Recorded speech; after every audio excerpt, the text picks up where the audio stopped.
It's crazy to see how children who were arrested due to the End Bad Governance protest were treated. It is heartbreaking to see the state they are in now being locked up for more than 3 months without proper attention given to them. And this our uncle was just angry. He was venting his anger.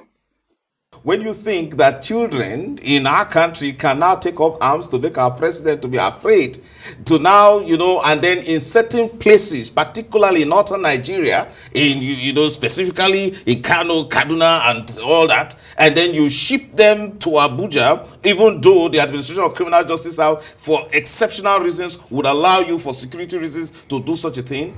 We treat our own citizens as if they are enemies, whereas prisoners of war cannot be treated worse than the way the conditions and the visuals and pictures we've seen concerning those children. So you asked me a personal question, and I'll tell you that we have a problem in this country, and the problem is that persons in public service appear to glorify the fact that we are a third world country, and they enjoy keeping us in that third world state. Because whereas we have every opportunity to treat ourselves right, we take delight in that. So what we have seen in course of this trial today, by reason of some persons who are trying to be politically correct, whether it is the court or the prosecutor, you see, it's a problem. I'm amazed and shocked to realize that even the judge could not. There is no political correctness here. This is our country. This is the soul of our country on trial here. The judge should be able to look at those children and say, there is a problem. Prosecutor, are you telling me that these children are fit for trial?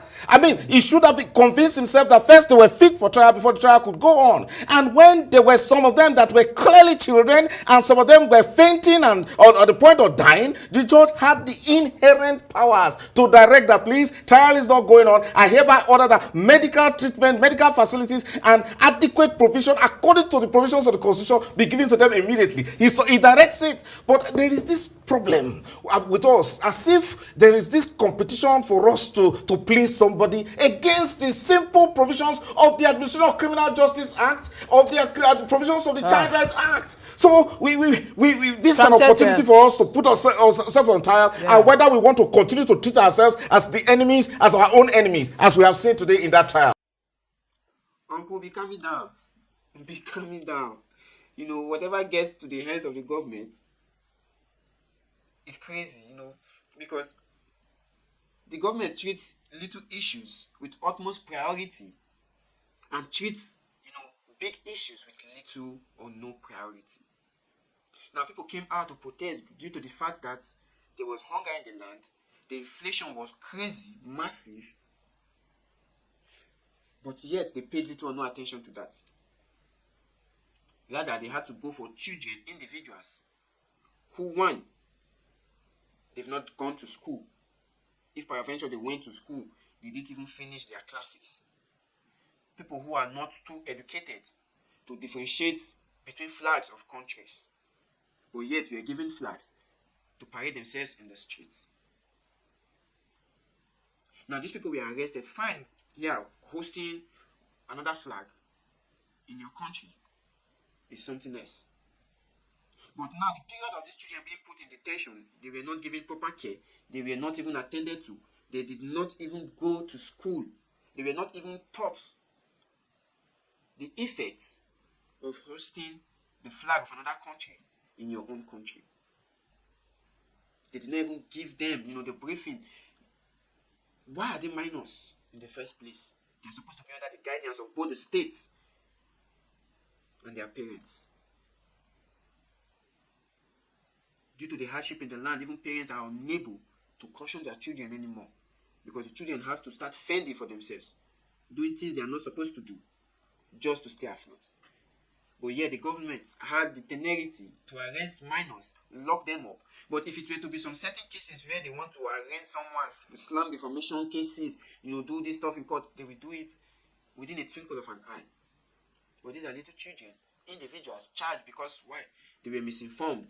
And remember, statistics have also stated it, that out of the 10 million out-of-school children, 80% are in northern Nigeria. And 99% of these individuals, both the children that were arrested, It also came from the north.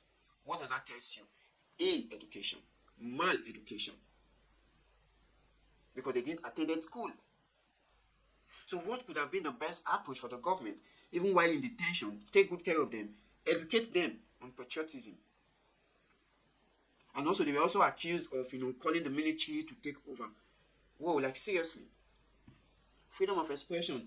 Fine, it is tantamount to treasonable felony, but everyone has a right to express their grievances. So if you are not satisfied with whatever the government is doing, you can call for an alternative government. I've seen in most cases where the government becomes helpless, they start calling for the Americans to come and salvage them. If you could remember the Chibok cases, the Boko Haram cases, and all of that, they were beckoning on foreign countries to come to their rescue. But these are citizens who are complaining about the illness in the country, calling for the military who are also in the same country and also external forces to come to their aid. Now they are being targeted as being, candidate for treason. The Nigerian government has called on so many countries, on so many occasions, to bail them out of their problems. They've gone to China to borrow, gone to China to bail them out, gone to the United States for bailout, gone to the European nations for bailout, and all of that. Nobody targeted them as treasonable felony. They intervened. So an intervention is an intervention, whether external or within. So these people were taken and treated as if they are not citizens. First of all, the judge that presided over the case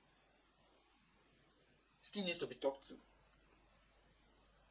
Needs to be spoken to. First of all, the first thing that the judge was supposed to do was to first of all test the intellectual capacity of these individuals, to see if truly they know what they were doing, and to seek for further orientation of these individuals. Now you target them as treason. Now there are certain people who have been disturbing the peace of the nation for decades, yet they've been reinstated into the society. They've been rehabilitated into the society with arms. These are individuals, caught with arms, who have taken the lives of so many people, who they claim are repented. They were not treated in the same manner these children or these individuals who were protesting just to survive were treated.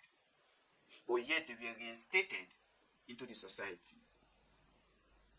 They were treated with utmost maximum respect. These are the Boko Haram members, the bandits, who were caught with arms, ammunition, disturbing the peace, threatening the territorial integrity of a state. They were not charged with treason. They were not taken to court and being fined the sum of 10 million naira for a bail for a child who is hungry, who did not even see food to eat. Then you are looking for a 10 million naira bail, knowing the fact that it is impossible to get that sum. Sometimes the judges are supposed to use their discretion listening to arguments, but the biased nature of the judiciary has always, been emphasized by so many people in the country.